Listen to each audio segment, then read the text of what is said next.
been longing to talk to people who are involved directly or indirectly as such.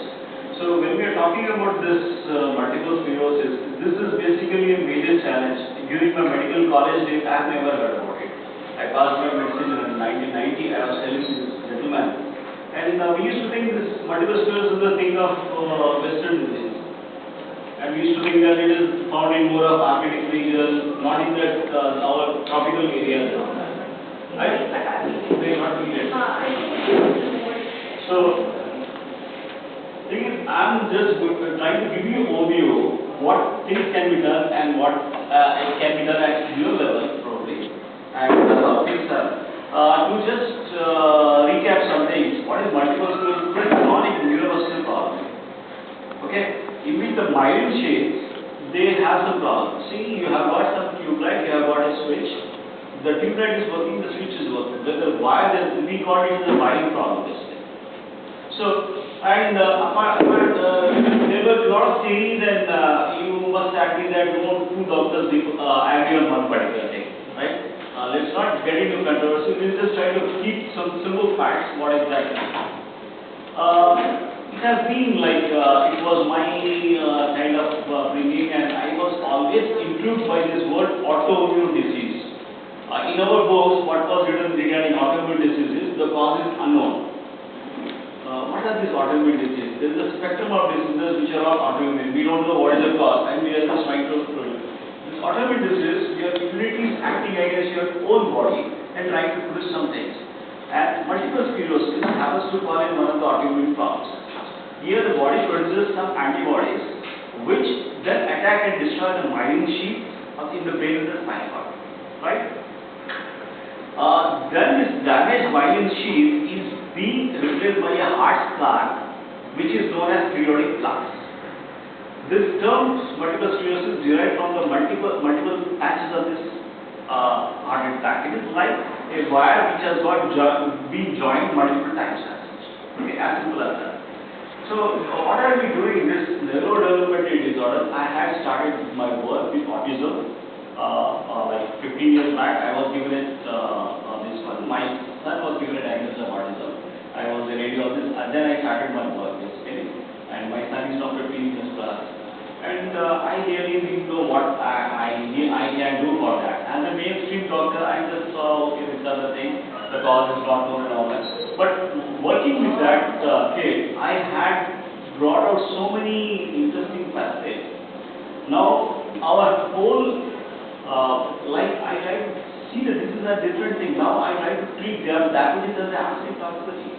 It is not that we are there is a problem with your lifestyle or something like that. The water you are getting has got high levels of arsenic, high levels of bisphenol. This is causing the diabetes.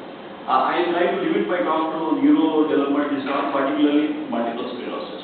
But this autism, attention deficit, ADHDs, multiple sclerosis, mental retardation, cerebral palsy, they are on the increase. You see, you go to a school, see the number of kids, of 30 or 40 kids, you will see 4 or 5 very hyperactive kids. We were also hyperactive during our days, but not as hyperactive. What is happening? There are some changes which are happening. The current opinion, medical opinion, which is being highlighted, that there is a genetic component to multiple sclerosis, and what are more environmental factors trigger the onset of multiple sclerosis. What we are trying to put across is this is the epigenetic thing as such. We have some susceptibility, but there is something in the environment which is triggering the thing as such. Genetics is there since so many years, but why suddenly there is so many things are coming up? Because there are some changes in the environment. I try to give you a very simple example. We used to see in our days diabetes, okay, after 40s, 50s, oh, 50 years, okay, well, diabetes, okay. We were used to that. Now, we are seeing that diabetes at the age of 25, very sick and all that. So, this is the epigenetics. You have got genetic predisposition to get diabetes, but because of the various other factors, you are getting into early things. The causes of multiple sclerosis are still, most of them are unknown, but there are some speculation, there are some hypotheses. One of them, which is the mercury, I talked to you regarding that in detail. There are some other things also which is called lead. PCBs are not pollution control board. Is biphenyls. This is polychloride biphenyls, which is there in all your plastics and all that, switches and all. Okay. And there is some other thing called arsenic and toluene. Toluene is like whatever fumes we are getting exhaust from that, you get toluene from that. So what is exactly the pathophysiology? Why is happening that some kids are getting into this and some other people are not getting it? Everybody has got the same exposure. The important thing here is there is something called, you have got blood-brain barrier. There is something called blood-brain barrier. There is some damage to the blood-brain barrier which happens. With that, the body doesn't have that protective mechanism. With that, whatever things which are we have told you, there are some body produces some antibodies and all that. They get into the system and cause erosion and all that. I just try to work it out. What is happening at this one as such? There are a lot of chemicals which this last 50-60 years back there were no much chemicals before. I remember in my childhood days, we had seen my mother when she used to get a bed around us, she used to pour something called DDT powder so that ants and other things won't come to the bed. That DDT exposure was such a rampant kind of thing. Still, we are getting DDT is extracted from the breast milk of a mother.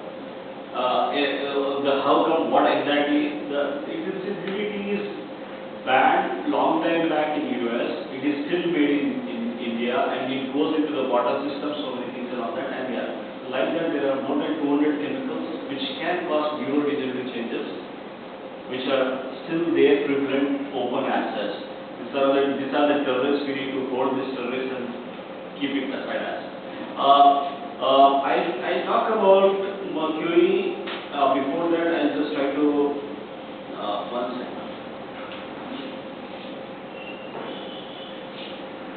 The thing is, we are sure now. There is a thing called I need to know how many. I was talking to this gentleman. I need to know who your people and all that who has got multiple sclerosis. Just think it over. Did you do a dental amalgam filling for that patient? There was any kind of vaccination prior to the things? Was it any Rogan was given? Was fish intake was common during that? Because mercury is such a ubiquitous thing, it can come from anywhere. We are sitting here, luckily most of the lights are, I'm very happy that the lights are this one. Most of the CFLs, CFLs and tube lights, they keep outgassing mercury all the time. You have to look into that. I try to stick to mercury, why mercury is causing this particular things. We have got various results now. There are a lot of studies which are done, which shows that mercury is one thing which can cause demyelination. The demyelination, which is the primary kind of thing, the problem with the wiring, that is caused by this thing called mercury. Mercury you can get from any sources. If you happen to take some fish from a ocean sometime, you never know you might have taken a lot of mercury. And if you are working as a paramedical, if it happens in your home, the thermometer goes down, you are exposed to a lot of mercury. It's a hazard. In this part, in that part of the world, we cannot keep the thermometer mercury at all. You will be booked for that. And you need to notify that if you have a mercury thermometer, or you have a blood pressure instrument with mercury, you need to notify and people will come with all the masks and all that and they take it away. Here, there are no regulations for such. This is the mercury, you have to be very careful because once mercury gets into the system, it creates a havoc. I was talking about sources of mercury. Dental amalgams is there is a lot of controversy about that. Still the dentists, they are not they are not conceding that. But enough of work is there. Dental amalgams, you go for a dental caries, you have some cavity in your teeth and you go for a filling. The moment you have done that, you are putting a time bomb in your mouth and slowly the mercury keeps on emanating and all that. I had some videos also I can always so the thing here is once this mercury is into it, it can pass from mother to from the placenta to the small into the womb also. It's such a kind of thing. And there are what are the symptoms of mercury and all that. Mercury toxicity and autism and multiple sclerosis are one and the same. There is a work done by Dr. Sally Bernard, who has shown that this is the kind of thing. And people can get into encephalopathy, Parkinson's disease, and other things and all that. It can cause skin problems, it can cause kidney problems, so many things. But the key word here is the silver dental fillings. And now there is a lot of things. Most of the doctors, they are dentals. They don't practice the silver amalgam. They are going for ceramic. That's a good thing as well. But the people who had gone for the silver fillings, they had to go for this removal so that there should not be any outgassing of that. And we have now some tests and all that, which we can tell that your silver filling is causing you into pushing you towards the mercury toxicity.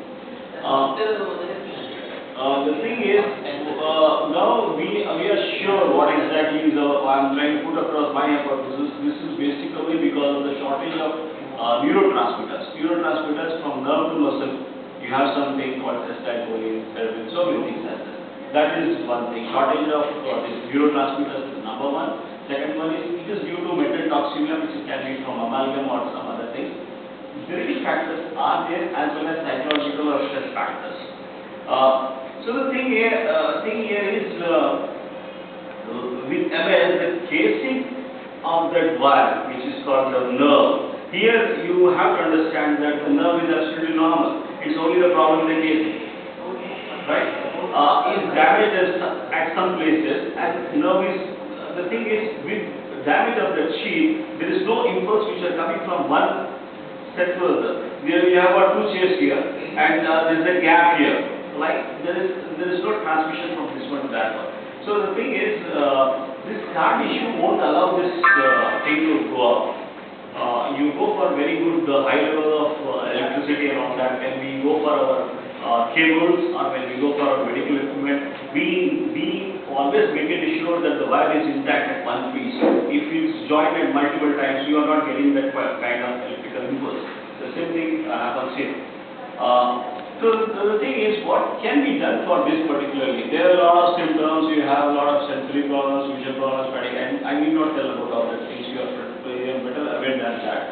So, but what I feel is, if we can improve the neurotransmitters, it's going at 220. If I can make it at 440, and the things can it reaches at that end, it can become 220, right? So we try to work it out by improving the neurotransmitters. Improving the neurotransmitters is done purely by increasing the amino acids and all that. I'll just tell you. There is not a big rocket science here. It's a simple thing which we are trying to, the things which you are lacking, we are trying to replenish that. A simple thing like phenylalanine, which phenylalanine is an amino acid. You try to give that. That makes more this one. As well as there are some things glycine and other things like that. So with stage 1 we recommend only increased consumption of variety of amino acids. Amino acids which are biological available amino acids, and we feel strongly that the biological amino acids should be from a good source. If you are a non-vegetarian, lucky, because you may get good biological active amino acids. If you are a vegetarian, I think you have to see that you have to replace that by some diet, by taking some medicines and all that. So the thing is, we are trying to improve the level of high levels of neurotransmitters. This is one thing, and this is going to improve the well-being. You can always see some changes now. The thing here is that they just go for, we have seen the autism case, and if the same thing happens with the other things also, you have to conserve your energy. We try to keep telling, as doctors used to tell, okay, you feel good when you get up, try to do things and all that. And what happens here is that once they go for over-exertion, they get into a big problem as such. If they have to look at the backlash which happens. You have to be careful about that. You have to go things very slowly at one at a time. Try to improve the neurotransmitters, which is helping you in a short term, and at the same time, we need to look at some other issues other issues which we can get a lot of differences. I'm sure all of you will be knowing vitamin B12 role, vitamin D role. I'll try to put across all of them. We have got a thing called enzyme therapy, which is specific for MS people. This enzyme therapy involves giving a simple pancreatic enzymes. With that, things really changes. It's not the answer, but it can change the course of the disease. With these specific enzymes, they try to immune complexes which are formed during this formation of sclerosis that breaks up and causes the different cancers. The thing is, this particular thing is enzyme therapy for MS patients is a peer-reviewed, appeared in the peer-reviewed journal, right? It appeared in Nutrition Science News in 1999, where the author explains that supplementation of this simple pancreatic, chymotrypsin, trypsin and all that, which is resulting in remissions in multiple sclerosis. This is a case control study. There are some other things like growth factors. You give some growth factors, you see a difference in the course of the disease process. The thing is, what is being put across is that these growth factors can stimulate the myelin sheath to grow more properly. There is something else called prednisolone, also is given, as well as progesterone. Why multiple sclerosis is more common in females? It's common in females here. Why is more common? Because the estrogen is one particular thing which is causing more kind of inflammation. And in most of this case, the onset starts only after puberty. And we are wrong. And it happens. So the progesterone, supplementation of progesterone has a role. We try to work it out on progesterone, which is transdermal progesterone, and we give it for all autism case. We try to work it out for other things and all that. It is a neural productive agent, progesterone. This is a study which was done in 1999. This study was done by Bansal. He correlated sex hormones with magnetic MRI images in multiple sclerosis. So what they have told was the MS patients, they have got high ratios of estrogen progesterone. Progesterone is low whereas estrogen is high. In those people, there is high incidence of gadolinium enhanced lesions. The severity of the MS is more, the clinical disability is more. These are the kind of things which are important. So we have got a reason to reduce the estrogen. Reducing the estrogen is done by so many ways. We have to look into a lot of things. We have to optimize the liver. We have to see that the zero estrogen. We have for that reason, I want to tell him, please stop giving milk to your kid. Daughter, or whatever things wrong. But don't give milk. Milk has no role in all neurodegenerative disorders. Milk has got a lot of xenoestrogens. See, to extract more milk from the buffalo, you are giving some injections, All that hormones you are trying to end up taking it. This is a big no for it. So this is one thing. There is a thing called DHEA. DHEA is it's a normally produced from the adrenal gland. There are studies which were showed 90 milligrams taken for three times at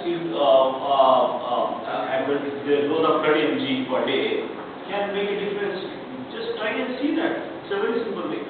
This DHEA is not somehow easily available here. It is sold as a dietary supplement.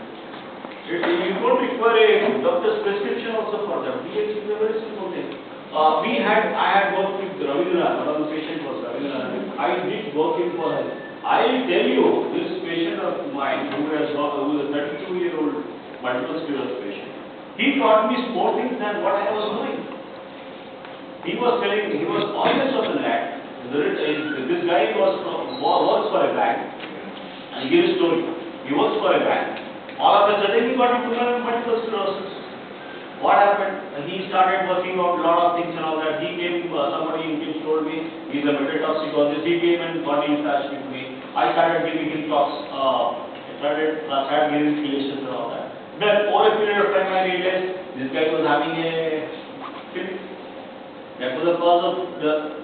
Unluckily, his brother-in-law was a dentist.